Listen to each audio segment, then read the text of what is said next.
আসসালামু আলাইকুম। আজকে আমি কালাভুনা রেসিপিটা দেখাবো। তো চলুন কীভাবে আমি কালাভুনা রেসিপিটা রান্না করে দেখাই। আজকে আমি রাঁধুনি রেডিমিক্স কালাভুনা মশলা দিয়েই এই কালাভুনাটা করব। তো প্রথমেই 1 কেজি মতো মাংস নিয়েছি এবং তার ভিতরে 1 চামচ আদা এবং 1 চামচ রসুন বাটা দিয়ে তার ভেতরে আমি রাঁধুনি রেডিমিক্স মশলার একটা প্যাকেট দিয়ে দিব এবং আর একটা লাল প্যাকেটটা রেখে দেব। তার ভিতরে আমি সয়া সস এবং টমেটো সস দিয়ে পরিমাণ মতো তেল দিয়ে দেব, সাথে লবণ।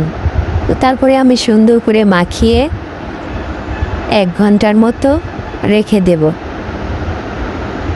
তারপরে যে আমি চুলায় দিয়ে দিয়েছি, এটা অল্প আঁচে রান্না করতে হবে।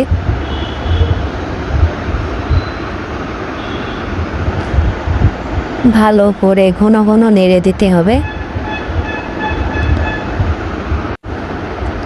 তারপরে অল্প করে সিদ্ধ হওয়ার জন্য পানি দেব। পানি একটু কমে আসলে তার ভিতরে লাল প্যাকেটের মশলাটা ঢেলে দেব,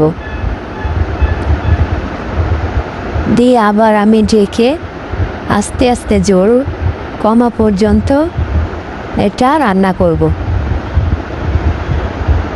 তারপরে আমি এর ভিতরে কিছু রসুন ও পেঁয়াজ কুচি, শুকনা মরিচ দিয়ে ভালো করে ভেজে লাল হয়ে গেলে মাংসের ভিতরে এই ফোড়নটা দিয়ে দেব।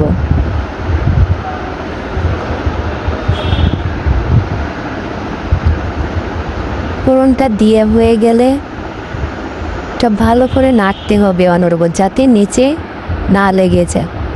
তো এই যে আমার রান্নাটা প্রায় শেষের পথে। আমি আর একটু সময় নিয়ে মাংসটা আরও ভালো করে